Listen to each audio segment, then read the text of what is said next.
ಇದು ಉತ್ತರ ಕನ್ನಡ ಜಿಲ್ಲೆಯ ಕಥೆ ಆದರೆ ಮತ್ತೊಂದಷ್ಟು ಜಿಲ್ಲೆಗಳ ಸ್ಥಿತಿ ಕೂಡ ಏನು ಬಹಳ ಭಿನ್ನವಾಗಿಲ್ಲ. ವರ್ಷಧಾರೆಯ ಅಬ್ಬರಕ್ಕೆ ಬದುಕಿಗೆ ಆಸರೆಯಾಗಿದ್ದ ಸೂರುಗಳೇ ನೆಲಸಮ ಆಗಿದ್ದು ಬದುಕು ಬೀದಿಗೆ ಬಿದ್ದಿದೆ. ಹಾಗಾದ್ರೆ ಯಾವ್ಯಾವ ಜಿಲ್ಲೆಗಳಲ್ಲಿ ಏನೇನೆಲ್ಲ ಅವಾಂತರಗಳಾಗಿದೆ ಅಂತೀರಾ? ಬನ್ನಿ ರಿಪೋರ್ಟ್ ಅಲ್ಲಿ ನೋಡ್ಕೊಂಬೋಣ.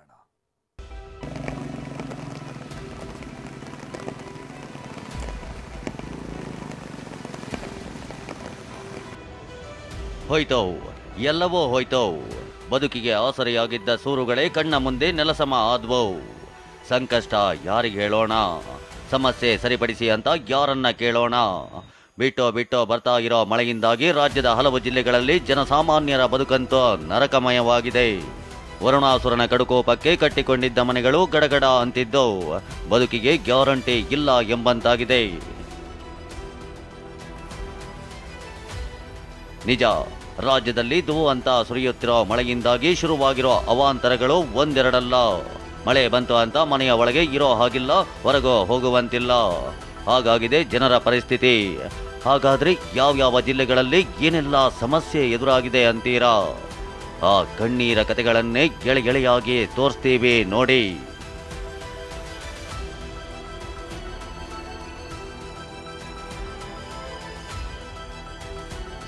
ಅವಾಂತರ ನಂಬರ್ 1, ಮನೆ ಗೋಡೆ ಕುಸಿತ, ಕುಟುಂಬದವರ ಗ್ರೇಟ್ ಎಸ್ಕೇಪ್. ಈ ದೃಶ್ಯ ನೋಡಿ, ಕನಸಿನ ಸೂರು ಹೇಗೆ ನುಚ್ಚು ನೂರಾಗಿದೆ ಅಂತ. ಧಾರಾಕಾರ ಮಳೆಗೆ ಬೆಳಗಾವಿಯ ಹಲವು ಕಡೆ ಪರಿಸ್ಥಿತಿ ತೀರಾ ಬಿಗಡಾಯಿಸಿದೆ. ಸುಳೆಬಾವಿ ಗ್ರಾಮದ ಕಮ್ಮಾರಗಲ್ಲಿಯಲ್ಲಿ ದ್ಯಾಮಪ್ಪ ಅನ್ನೋರಿಗೆ ಸೇರಿದ ಮನೆ ನೆಲಸಮವಾಗಿದ್ದು ಕುಟುಂಬದವರು ಗ್ರೇಟ್ ಎಸ್ಕೇಪ್ ಆಗಿದ್ದಾರೆ. ಅವಾಂತರ ನಂಬರ್ 3, ಜೀವಕ್ಕೆ ಆಸರೆಯಾಗಿದ್ದ ಸೂರೆ ನಾಶ, ಬೀದಿಗೆ ಬಿದ್ದ ಬದುಕು. ಹಾಸನ ಜಿಲ್ಲೆಯ ಜನರಿಗೂ ಈ ಮುಂಗಾರು ಕಣ್ಣೀರ ಮಳೆಯಾಗಿದೆ. ಬಿಟ್ಟು ಬರ್ತಾ ಇರೋ ಮಳೆಯಿಂದಾಗಿ ಹೊಳೆ ನರಸೀಪುರ ತಾಲೂಕಿನಲ್ಲಿ ಅವಾಂತರಗಳ ದರ್ಶನವೇ ಆಗ್ತಿದೆ. ಓಡನಹಳ್ಳಿ ಗ್ರಾಮದಲ್ಲಿ ಪುಟ್ಟಮ್ಮ ಅನ್ನೋರ ಮನೆ ಗೋಡೆ ಕುಸಿದ ಪರಿಣಾಮ ವಸ್ತುಗಳೆಲ್ಲ ಸಂಪೂರ್ಣವಾಗಿ ನಾಶವಾಗಿದೆ. ಹೀಗಾಗಿ ನಮಗೆ ಸೂಕ್ತ ಪರಿಹಾರ ಕೊಡಿ ಅಂತ ನೊಂದ ಮಹಿಳೆ ಅಂಗಲಾಯ್ತಿದ್ದಾರೆ. ಅವಾಂತರ ನಂಬರ್ 4, ಹೆಂಚಿನ ಮನೆಯನ್ನು ಹಾಳು ಮಾಡಿದ ವರುಣ, ಮಹಿಳೆ ರಕ್ಷಣೆ. ಶಿವಮೊಗ್ಗದಲ್ಲಿ ನಿರಂತರ ಮಳೆಗೆ ಜನರ ಬದುಕು ಡೋಲಾಯಮಾನವಾಗಿದೆ. ಶಿಕಾರಿಪುರದ ಮಾಡರವಳ್ಳೆ ಗ್ರಾಮದಲ್ಲಿ ಹೆಂಚಿನ ಮನೆಯೇ ಕುಸಿದು ಬಿದ್ದಿದೆ. ಘಟನೆಯಲ್ಲಿ ಭಾರತಿ ಅನ್ನೋರಿಗೆ ಗಾಯಗಳಾಗಿದ್ದು ಶಿಕಾರಿಪುರ ತಾಲೂಕು ಆಸ್ಪತ್ರೆಗೆ ದಾಖಲು ಮಾಡಲಾಗಿದೆ.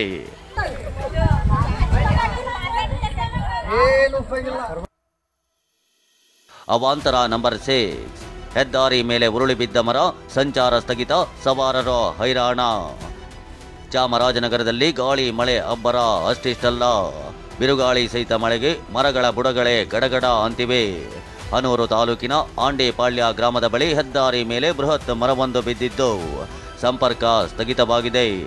ವಾಹನ ಸವಾರರು ಪರದಾಡುವಂತಹ ಸ್ಥಿತಿ ನಿರ್ಮಾಣವಾಗಿದೆ.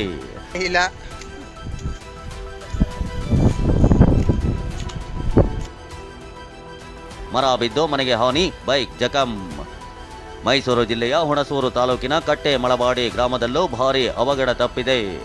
ಗ್ರಾಮದ ಇನಾಯತ್ ಅನ್ನೋರ ಮನೆ ಮೇಲೆ ಮುಗಿಲೆತ್ತರದ ತೆಂಗಿನ ಮರ ಬಿದ್ದ ಪರಿಣಾಮ ಇಡೀ ಮನೆಗೆ ಹಾನಿಯಾಗಿದೆ. ಅಷ್ಟೇ ಅಲ್ಲ, ಮನೆ ಮುಂದೆ ನಿಲ್ಲಿಸಿದ್ದ ಬೈಕ್ ಜಖಂಗೊಂಡಿದೆ. ಅದೇನೇ ಹೇಳಿ, ಮುಂಗಾರಿನ ಕಡುಕೋಪಕ್ಕೆ ಜನರಂತೂ ವಿಲವಿಲ ಅಂತ ಒದ್ದಾಡ್ತಿದ್ದಾರೆ. ನೆಮ್ಮದಿ ತಾಣಗಳಂತಿದ್ದ ಸೂರುಗಳು ನೆಲಕಚ್ಚುತ್ತಿದ್ದು ನಿವಾಸಿಗಳ ನಿದ್ರೆಗೆಡಿಸಿದೆ.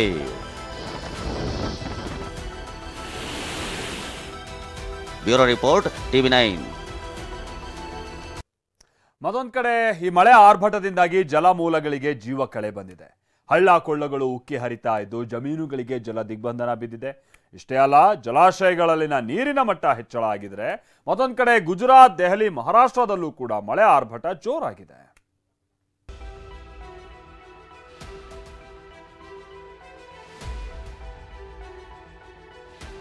ಘಟಪ್ರಭಾ ನದಿ ಅಬ್ಬರಕ್ಕೆ ಬೆಳಗಾವಿ ಜಿಲ್ಲೆಯ ಮೂಡಲಗಿ ಮತ್ತು ಗೋಕಾಕ್ ತಾಲೂಕಿನ 8 ಸೇತುವೆಗಳು ಈಗಾಗಲೇ ಜಲಾವೃತಗೊಂಡಿರುವಂತದ್ದು.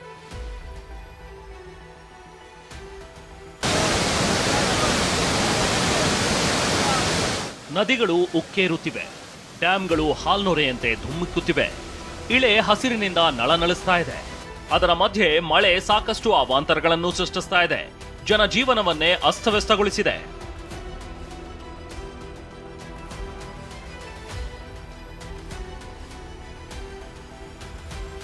ಭಾರೀ ಮಳೆಗೆ ಒಂದೇ ತಾಲೂಕಿನಲ್ಲಿ 6 ಸೇತುವೆ ಮುಳುಗಡೆ.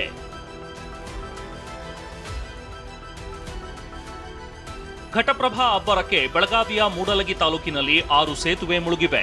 ವಡೇರಹಟ್ಟಿಯಲ್ಲಿ ನದಿ ಯಾವುದು ಸೇತುವೆ ಯಾವುದು ತಿಳಿಯದ ಸ್ಥಿತಿ ಇದೆ.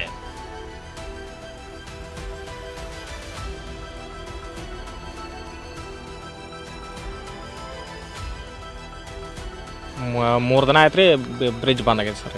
ಹೌದನ್ರಿ? ಹಾಂ ಸರ್. ಈಗ ಯಾವ್ಯಾವ ಬೆಳೆಗಳಿಗೆ ಎಫೆಕ್ಟ್ ಆಗುತ್ತೆ? ಈಗ ಕಬ್ಬು ಅಷ್ಟೇ ಐತ್ರಿ, ಹೊಳ್ದಂಡಿ ಕಬ್ಬು ಅಷ್ಟೇ ಐತ್ರಿ ಈಗ ಜಾಸ್ತಿ. ಈಗ ಗೊಂಜಾಳ ಅದು ಏನು ಹಾಕಂಗಿಲ್ಲ ರೀ. ಹೌದಲ್ರಿ? ಹಾಂ, ಕಬ್ಬು ಅಷ್ಟೇ ಜಾಸ್ತಿ. ನೀರು ಬಂದೈತ್ರಿ ಕಬ್ಬಿನಾಗ? ಹಾಂ, ಕಬ್ಬಿನಾಗ ಬಂದೈತ್ರಿ ಕಡೆ ಎಲ್ಲ ರೀ. ಈಗ ಎಲ್ಲಿ ತಗೈತ್ರಲ್ಲ ಅಲ್ಲಿ ಜಾಸ್ತಿ ಆಗೈತ್ರಿ ನೀರು ರೀ. ಹುಕ್ಕೇರಿ ತಾಲೂಕಿನ ಯರನಾಳದಲ್ಲಿ ಸಾವಿರಾರು ಎಕರೆಯಲ್ಲಿ ನೀರು ಆವರಿಸಿದೆ. ನದಿ ಪಕ್ಕದ ನಿರ್ಮಾಣ ಹಂತದ ಕಟ್ಟಡಕ್ಕೂ ಮಳೆ ನೀರು ನುಗ್ಗಿದೆ. ನದಿಯ ನೀರು ಈಗಾಗಲೇ ತನ್ನ ಒಡಲನ್ನು ಬಿಟ್ಟು ಬೇರೆ ಭಾಗದಲ್ಲಿ ಬಂದಿರುವಂಥದ್ದನ್ನು ಗಮನಿಸಬಹುದಾಗಿದೆ. ಬರೀ ಈಗ ಏನು ಜಮೀನುಗಳಲ್ಲಿರುವಂತಹ ನೀರು ಗ್ರಾಮಗಳಿಗೂ ಕೂಡ ನುಗ್ಗುವಂತಹ ಭೀತಿ ಎದುರಾಗಿರುವಂಥದ್ದು. ಈಗಾಗಲೇ ನೆರೆ ಗ್ರಾಮದ ಬಾಗಿಲಿಗೆ ಬಂದು ನಿಂತಂತೆ ಕಾಣಿಸ್ತಾ ಇದೆ.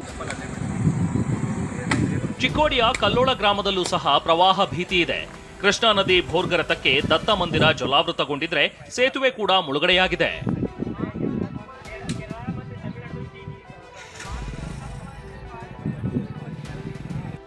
ಘಟಪ್ರಭಾ ನದಿ ಅಬ್ಬರದಿಂದಾಗಿ ಮೂಡಲಗಿ ತಾಲೂಕಿನ ಮುಸುಗುಪ್ಪಿ ಗ್ರಾಮಕ್ಕೆ ನೆರೆ ಭೀತಿ ಎದುರಾಗಿದೆ.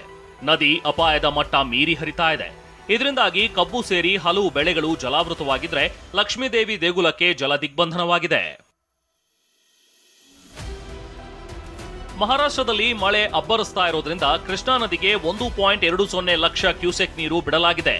ಇದರಿಂದ ಕರ್ನಾಟಕ ಮತ್ತು ಮಹಾರಾಷ್ಟ್ರ ಸಂಪರ್ಕಿಸಲು ನದಿಗೆ ಅಡ್ಡಲಾಗಿ ಕಟ್ಟಿರುವ ಕುಡಚಿ ಉಗಾರ ಸೇತುವೆ ಇನ್ನು 4 ಅಡಿಯಷ್ಟು ನೀರು ಬಂದ್ರೆ ಮುಳುಗೆ ಹೋಗುತ್ತೆ.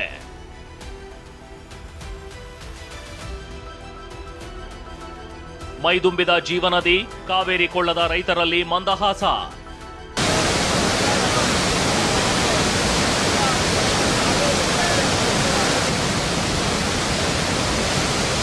ಕೆಆರ್ಎಸ್ ಭರ್ತಿ 123 ಅಡಿಗೇರಿದೆ.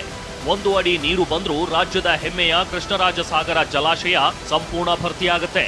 ಜುಲೈ 27ಕ್ಕೆ ಕಾವೇರಿಗೆ ಸಿಎಂ ಸಿದ್ದರಾಮಯ್ಯ ಬಾಗಿನ ಅರ್ಪಿಸಲಿದ್ದಾರೆ. ಹೀಗಾಗಿ ಆ ಕಾರ್ಯಕ್ರಮದ ಸಿದ್ಧತೆಯನ್ನ ಡಿಸಿಎಂ ಡಿಕೆ ಶಿವಕುಮಾರ್ ಪರಿಶೀಲನೆ ನಡೆಸಿದ್ರು.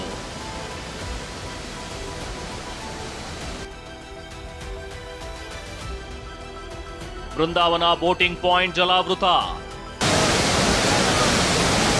ಕೆಆರ್ಎಸ್ ಡ್ಯಾಂನಿಂದ 50,000 ಕ್ಯೂಸೆಕ್ ನೀರು ಬಿಡುಗಡೆಯಾಗಿರುವುದರಿಂದ ಬೃಂದಾವನದ ಬೋಟಿಂಗ್ ಪಾಯಿಂಟ್ ಜಲಾವೃತವಾಗಿದೆ.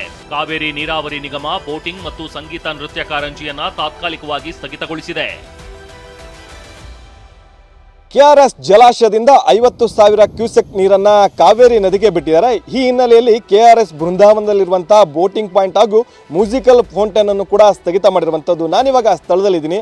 ನನ್ನ ಹಿಂಭಾಗದ ದೃಶ್ಯ ಏನು ಕಾಣ್ತಾ ಇದೆ, ಇದು ಮಂಡ್ಯ ಜಿಲ್ಲೆ ಶ್ರೀರಂಗಪಟ್ಟಣ ತಾಲೂಕಿನ ಕೆಆರ್ಎಸ್ ಮುಂಭಾಗದಲ್ಲಿರುವಂಥದ್ದು.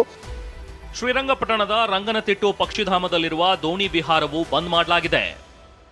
ಮಹಾರಾಷ್ಟ್ರದ ಪಶ್ಚಿಮ ಘಟ್ಟದಲ್ಲಿ ಭಾರೀ ಮಳೆ ಆಗ್ತಿರೋದಕ್ಕೆ ಬಾಗಲಕೋಟೆ ಜಿಲ್ಲೆಯ ಢವಳೇಶ್ವರದಲ್ಲಿ ಸೇತುವೆ ಮುಳುಗುವ ಹಂತಕ್ಕೆ ಬಂದು ನಿಂತಿದೆ.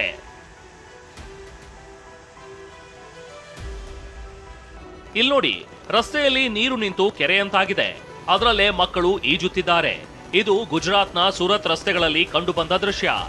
ಇಲ್ಲಿ ಮಳೆ ಇನ್ನೂ ನಿಂತಿಲ್ಲ. ಅನವಶ್ಯಕವಾಗಿ ಮನೆಯಿಂದ ಹೊರಬರದಂತೆ ಪೊಲೀಸರು ಮನವಿ ಮಾಡ್ತಿದ್ದಾರೆ.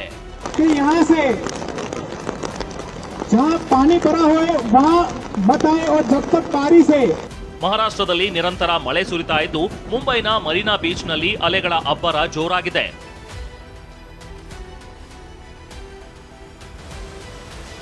ಮಳೆ ಬಂದಿದ್ದು ರೈತರ ಮೊಗದಲ್ಲಿ ಹರ್ಷ ಮನೆ ಮಾಡಿದೆ. ಆದರೆ ಮಳೆ ಅವಾಂತರಗಳು ಅನ್ನದಾತರನ್ನ ಬಿಡದೆ ಕಾಡ್ತಿವೆ. Bureau report, TV9.